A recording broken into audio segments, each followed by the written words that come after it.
ओम शांति। आज हम 10 जून 2023 बाबा की मुरली सुनेंगे। सबसे पहले देखते हैं मुख्य पॉइंट्स। बाबा ने कहा कि जब से भक्ति मार्ग शुरू हुआ तब से तुम गीता का पाठ करते आए हो, शिव बाबा की पूजा करते आए हो। आज वही शिव बाबा तुमको कहते हैं मामेकम याद करो। बाबा ने कहा कि तुम्हारे ऊपर माया की परछाया पड़ गई है, इसलिए बाबा आकर तुम्हें माया जीत बनाते हैं। और आज बाबा ने बताया कि जैसे शास्त्रों में दिखाया है कि कृष्ण ने मटकी तोड़ी, तो बाबा कहते हैं वो वास्तव में यहाँ की बात है। बाबा ने कहा कि अभी तुम्हारे सिर पर जो विकारों की मटकी रखी है उनको शिव बाबा तोड़ते हैं और उसके बदले ज्ञान अमृत का कलश रख देते हैं। और आज बाबा ने बताया कि परमात्मा जो है वो तो सभी आत्माओं का बाप है, परम धाम में रहने वाला है, और जब सब आत्माएं दुखी होती हैं तो उसको पुकारती हैं। तो बाबा ने कहा कि वो परमात्मा सर्वव्यापी कैसे हो सकता है, ये उनसे पूछो। और आज बाबा ने बताया कि तुम मुझे अपना वारिस बनाओ तो मैं तुम्हारी इतनी सेवा करूँगा जो तुम्हारा बच्चा भी कभी नहीं कर सकेगा।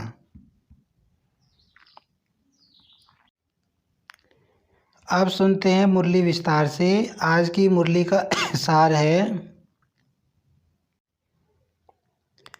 मीठे बच्चे अशरीरी बनने की ड्रिल नंबर 1 ड्रिल है। इससे वायुमंडल में सन्नाटा छा जाता है। बाप का डायरेक्शन, इसी ड्रिल का अभ्यास करो। बाबा कहते हैं जो तुम अशरीरी बनने की रूहानी ड्रिल करते हो, मन और बुद्धि की ड्रिल करते हो, वो नंबर 1 ड्रिल है, तुम्हें इसकी ही प्रैक्टिस करनी है। आज की मुरली में प्रश्न है, दुनिया के अनेक विघ्नों के बीच में रहते हुए एक रस और खुशी में कौन रह सकते हैं? तो बाबा ने बताया जो किसी भी विघ्न की परवाह नहीं करते।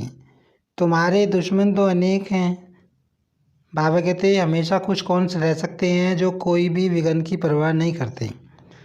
विघ्न डालेंगे, कलंक लगाएंगे, गाली देंगे, लेकिन याद रहे कि बाबा कहते हैं कि तुम्हारे दुश्मन बहुत हैं। तुमको गाली भी देंगे, तुम्हारे ऊपर कलंक भी लगाएंगे, उल्टा सीधा भी बोलेंगे, लेकिन तुमको याद रहना चाहिए कि कलंक लगने से ही तुम कलंगीधर बनते हो। कहते हैं श्री कृष्ण ने चौथ का चंद्रमा देखा इसलिए उस पर कलंक लगे, लेकिन अभी तुम बच्चों पर बहुत कलंक लगते हैं। अंत में तुम कहेंगे हे भारतवासियों, देखो तुमने बहुत कलंक लगाए और हम अभी कलंगीधर बनते हैं। बाबा कहते हैं कि लास्ट में सब पहचानेंगे, फिर वो जान जाएंगे। फिर बाबा कहते तुम भी उनको कहोगे कि देखो तुमने हमारे ऊपर इतने कलंक लगाए, इतनी बातें सुनाई, अब हम मुकुटधारी बनते हैं, कलंगीधर बनते हैं।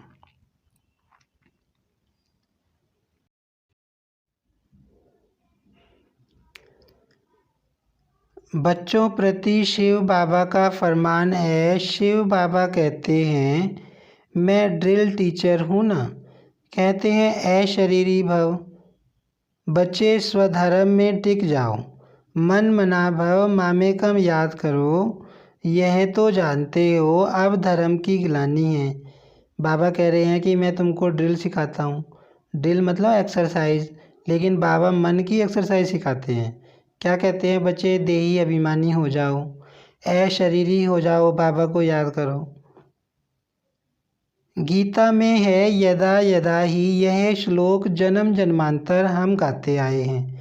जब से भक्ति मार्ग शुरू हुआ गीता का पाठ करते आए हैं, शिव बाबा की पूजा करते आए हैं। वही शिव बाबा अब कहते हैं मामेकम याद करो। तुम पर फिर से माया का परछाया पड़ गया है। अब मैं आया हूँ माया पर जीत पहनाने के लिए, इसलिए मन मना भव। बाबा कहते कि तुम्हारे ऊपर माया का परछाया पड़ गया है, 5 विकारों का परछाया पड़ गया है, इसीलिए अब तुम फिर से मुझे याद करो, क्योंकि तुमको वापस जाना है मेरे परम धाम में। अगर श्री कृष्ण होता तो कहते मध्याजीत भव। कृष्ण को कृष्णपुरी में याद करो। ज्ञान का दाता कोई श्री कृष्ण नहीं है, वह तो है शिव। अब सच्ची गीता किसने सुनाई? शिव बाबा ने सुनाई। तो ज्ञान देने वाला कौन है? शिव बाबा है। शिव की ही पूजा होती है, उनको परमात्मा कहा जाता है। तो हम आत्माओं को वहाँ जाना है, इसलिए बाबा ड्रिल सिखलाते हैं। यह है नंबर 1 ड्रिल, मन मना भव अशरीरी भव। सबसे पहले नंबर की ड्रिल कौन सी है? अपने को अशरीरी स्थिति में स्थित करना। तुम सब ब्राह्मण उनको याद करेंगे। अगर कोई शूद्र यहाँ और कोई ख्यालात में बैठा होगा तो वायुमंडल को खराब कर देगा। उस एक को जब सभी याद करेंगे तो सन्नाटा छा जाएगा। जैसे कोई मरता है तो सन्नाटा हो जाता है ना। बाबा क्या कह रहे हैं कि जितने भी बाबा के बच्चे हैं, अगर एक साथ एक हॉल में बैठ के सबकी बुद्धि बाबा से जुड़ जाए, सबका योग बिल्कुल बढ़िया लगे, तो बाबा कहते हैं जैसे कि हॉल में सन्नाटा हो जाए। आत्मा के अशरीरी होने का प्रभाव पड़ता है। तो अब बाबा कहते हैं तुम सब आत्माओं को वापस ले जाऊंगा। काल तो एक आत्मा को ले जाता है, मैं तो कालों का काल हूँ। हैं बाबा कहते हैं मैं तो कालों का काल महाकाल हूँ। मैं एक को नहीं लेके जाऊंगा काल की तरह, मैं तो सबको लेके जाऊंगा। मैं सबको लेने आया हूँ और मैं आता हूँ साधारण ब्रह्माधन में। मैं मनुष्य सृष्टि का बीज रूप चैतन्य हूँ।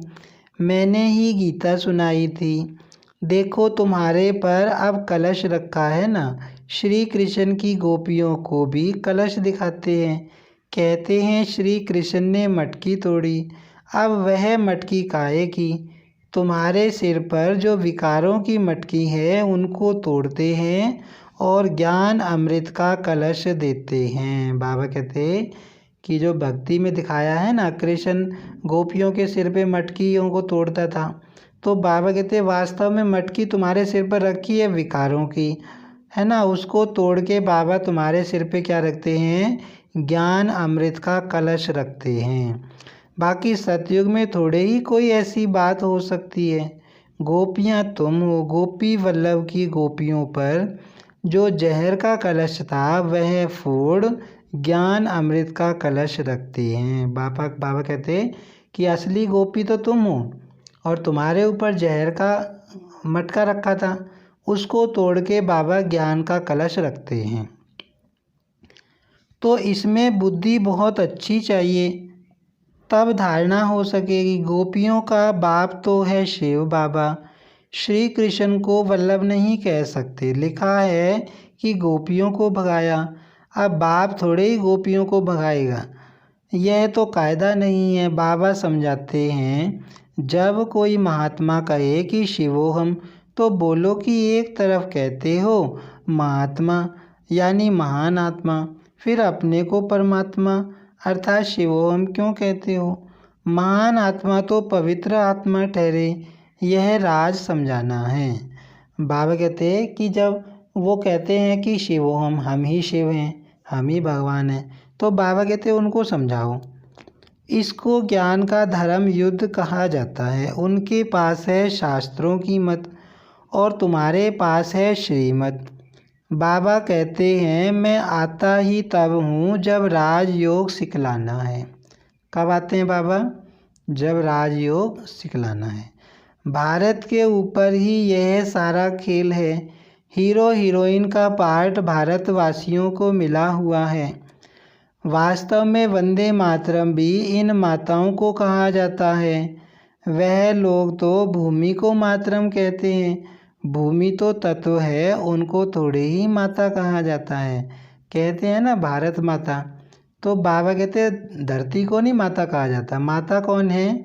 ये जो बाबा की कुमारियाँ हैं, जो ज्ञान सुनाती हैं, बाबा की बहनें हैं, बाबा के बच्चे, तो बाबा कहते ये हैं माता, ज्ञान सुनाने वाली। इस धरनी में रहने वाली तुम माताएं हो। तुमको वंदे मातरम कहा जाता है। वह भूमि को वंदे मातरम कहते हैं तो भूत पूजा हो गई। अभी तुम बच्चे योग बल से अपनी बादशाही लेते हो। सब मेहनत करते रहते हैं पवित्र बन बादशाही लेने लिए। जिस तरफ साक्षात सर्वसमर्थ सर्वशक्तिमान है उनकी ही जीत होनी है।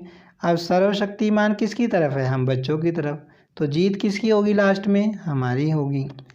परमात्मा की महिमा बिल्कुल अलग है। वह आकर ड्रिल सिखलाते हैं कि मामेकम याद करो, और सब तुमको दुख देने वाले हैं, सभी दुश्मन बन विघ्न डालते हैं। यह कोई नई बात नहीं है। हमको कोई दुनिया की परवाह थोड़ी है। श्री कृष्ण के लिए कहते हैं चौथ का चंद्रमा देखा तब इतनी गाली खाई। कलंक जिन पर लगाते हैं वही फिर कलंगीधर बनते हैं। फिर अंत में कहेंगे अरे भारतवासियों तुमने हमें कितनी गाली दी। देखो हम यह बन रहे हैं, राज्य भाग्य ले रहे हैं, लड़ाई के मैदान पर तो बहुत सहन करना पड़ता है। अब कई जगह बाबा के बच्चों को सहन करना पड़ता है ना, सुनना पड़ता है, गालियाँ भी खानी पड़ती हैं। तो बाबा कहते हैं, बाबा के बच्चे लास्ट में क्या कहेंगे कि देखो तुमने हमको कितनी गाली दी और अब हम देखो क्या बन रहे हैं, मुकुटधारी बन रहे हैं, नारायण बन रहे हैं। तो जो राज्य भाग्य देते हैं उन पर बलिहार जाना पड़ता है। यह शिव बाबा समझा रहे हैं। यह दादा अपने को भगवान नहीं समझते हैं, इसलिए शिव बाबा कहते हैं बच्चे यह तुम्हारा कल्प कल्प का पार्ट है। तुम भी कहेंगे जब जब धर्म की गिलानी होती है तब बाबा आते हैं। अब बाबा आया हुआ है और हम बाबा से वर्षा ले रहे हैं, है ना। शिव बाबा इस समय आए हुए हैं क्योंकि धर्म की हानि हो गई है। निमंत्रण पत्र में भी लौकिक बाप के हद के वर्षे और पारलौकिक बाप के वर्षे वाली पॉइंट बहुत अच्छी लिखी हुई है। बेहद के बाप से ही बेहद का वर्षा मिलता है। अब जो शरीर वाला बाप होता है उससे तो हद का वर्षा मिलता है, हद की प्रॉपर्टी मिलती है, थोड़ी ज़मीन जायदाद मिल जाएगी, घर मकान दुकान मिल जाएगी। लेकिन जो बेहद का बाबा शिव बाबा है उनसे तो बेहद का वर्षा मिलता है ना। लक्ष्मी नारायण को बेहद का वर्षा किसने दिया? बाबा ने। तो यह सब समझने की बातें हैं। हमारा यह सितम सहन करने का भी पार्ट है। 21 जन्मों के लिए बादशाही मिलती है तो इसमें मेहनत करनी पड़ती है। बाबा कहते हैं कि अब कई बार क्या होता है, ज्ञान मार्ग में चलते हैं तो कुछ लोगों की सुननी पड़ती है ना, तो सितम भी सहने पड़ते हैं। तो बाबा कहते हैं तुमको 21 जन्मों की राजाई मिल रही है तो थोड़ी सी मेहनत तो करनी पड़ेगी। गाया जाता है son shows father student shows teacher. अब तुम्हारा रियल पार्ट है, तुम समझा सकते हो। वही हमारा बाप टीचर सतगुरु है। वही मनुष्य सृष्टि का बीज रूप रचयिता है। सब जीव आत्माओं का बाप है।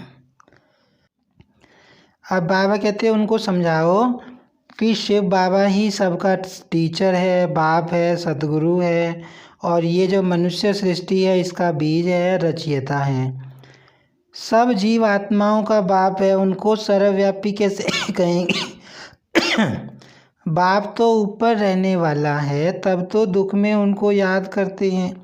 वह आते तब हैं जब धर्म ग्लानि होती है। बाबा कहते हैं हमारी जन्मभूमि भारत के रहवासी जब दुखी होते हैं तब मुझे आना पड़ता है। बाबा समझा रहे हैं कि परमात्मा तो ऊपर रहता है और जब सब दुखी होते हैं पुकारते हैं तब भगवान धरती पे आता है।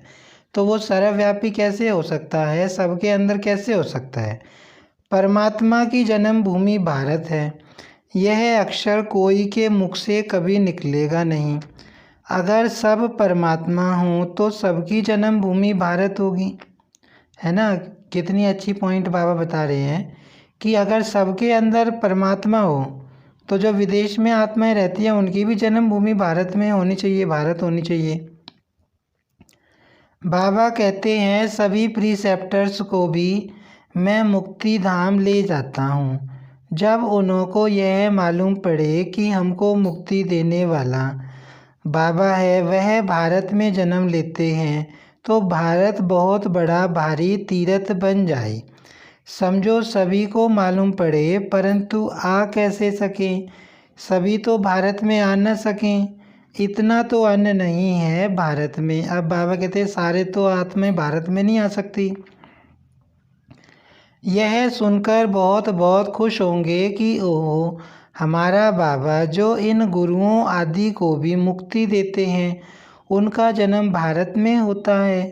पहचानेंगे तो नॉलेज से ना, और क्या देखेंगे। ब्राह्मणों में जब किसकी सोल आती है तो उनके भी बोलने से पहचानते हैं ना, बगैर बोलने पहचान कैसे हो सकती। बात करने से मालूम पड़ेगा बरोबर फलानी आत्मा है। शिव बाबा भी जब नॉलेज दें तब समझें कि शिव बाबा बोलते हैं। ज्ञान यह तो दे न सके, यह सिवाय बाप के कोई समझा न सके। अब बाबा कहते कि शिव बाबा की पहचान कैसे होगी कि शिव बाबा ही है, भगवान ज्ञान सुना रहा है, तो ज्ञान को सुन के पहचान होगी ना।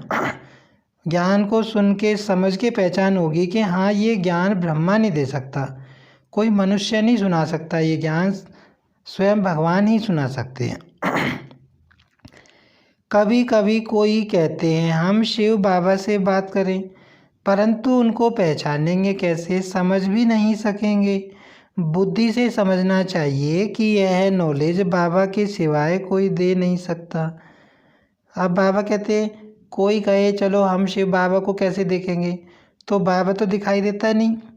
बाबा कहता है जो आत्मा होती है वो इन आँखों से देखी नहीं जा सकती, ना तुम अपनी आत्मा देख सकते हो ना शिव बाबा की, तो बाबा को हम कैसे देख सकते हैं।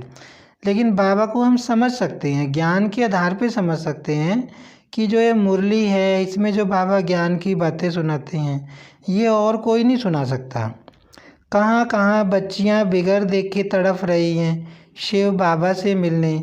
ज़रूर उनकी ताकत है जो खींचती है, कशिश होती है ना। तो कुछ आत्माएं देखो शिव बाबा से मिली भी नहीं है, लेकिन उनके अंदर लगन कितनी होती है बाबा का घर देखने की, बाबा से मिलने की, तो बाबा खींचता है ना। तो उन्हों को सफ़ेद पोश का साक्षात्कार कराते हैं, इसलिए बाबा कभी हमारी ड्रेस बदलने नहीं देते हैं। तो उनकी नॉलेज से मालूम पड़ता है बहुतों को भिन्न भिन्न प्रकार के साक्षात्कार भी होते हैं, परंतु उनसे क्या फ़ायदा। तुम्हारा काम नॉलेज से है, यह नॉलेज कोई दे ना सके, तो यह सारा गुप्त पाठ है। अब जो बाबा ज्ञान सुना रहे हैं वो ज्ञान तो कोई सुना नहीं सकता, बाबा का पाठ गुप्त चल रहा है, सबको तो पता नहीं पड़ता कि यहाँ क्या हो रहा है। कहते हैं मैं आत्मा का रूप धारण कर इसमें प्रवेश हो जाता हूँ, तो यह नॉलेज इतनी बाबा ही देते हैं, हम थोड़े ही जानते थे। बाबा देखो कितनी कमाल करते हैं। कहते हैं मुझे अपना वारिस बनाओ, मैं तुम्हारी इतनी सेवा करूँगा जो तुम्हारा बच्चा भी कभी नहीं कर सकेगा। हैं बाबा क्या कहते हैं कि तुम मुझे अपना वारिस बना लो तो मैं तुम्हारी बहुत सेवा करूँगा, अपना बच्चा बना लो मुझे।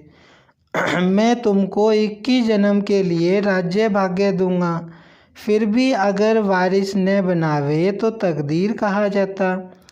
तुम बच्चियां जानती हो हम शिव बाबा से वर्षा लेने लिए यहाँ आए हैं। शिव बाबा को और वैकुंठ को तुम सिवाय दिव्य दृष्टि के देख ना सको। ज्ञान तो बिल्कुल क्लियर मिल रहा है ना। हमको बाबा राजयोग सिखलाते हैं। ऊंचते ऊंच वर्षा है वैकुंठ की बादशाही, सो भी पढ़ाई से मिलती है, कोई भी राजयोग सिखला ना सके।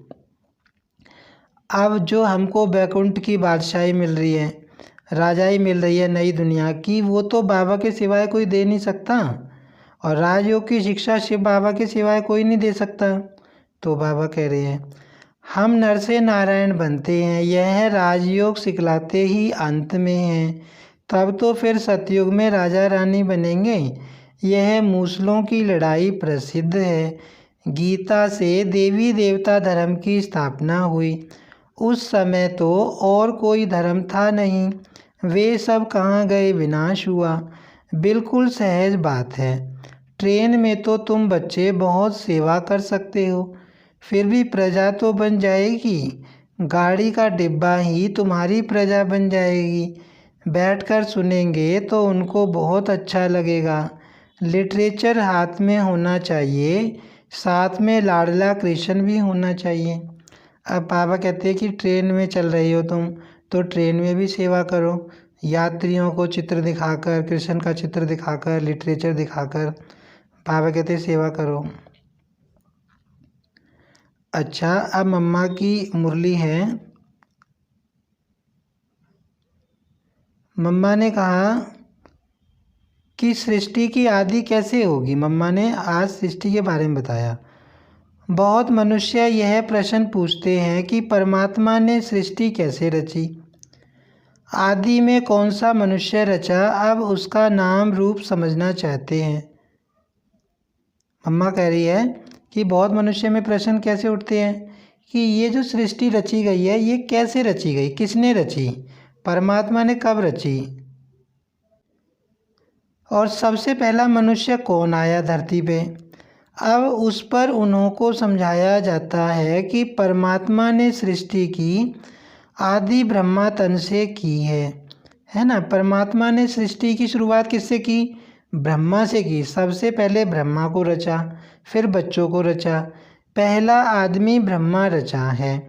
तो जिस परमात्मा ने सृष्टि की आदि की है, मतलब शुरुआत की है, तो अवश्य परमात्मा ने भी इस सृष्टि में अपना पार्ट अवश्य बजाया है। अब सबसे पहला मनुष्य ब्रह्मा की रचना की, तो ज़रूर परमात्मा आया होगा, धरती पर आकर उसने पार्ट बजाया होगा। अब परमात्मा ने कैसे पार्ट बजाया, पहले तो परमात्मा ने सृष्टि को रचा, उसमें भी पहले ब्रह्मा को रचा। तो गोया पहले ब्रह्मा की पवित्र आत्मा हुई, वही जाकर कृष्ण बनी। अब मम्मा क्या बता रही है कि सबसे पहले ब्रह्मा बाबा को रचा, शिव बाबा ने ब्रह्मा को रचा, तो उनको ज्ञान सुनाकर पवित्र बनाया, फिर वही आत्मा कृष्ण बनती है।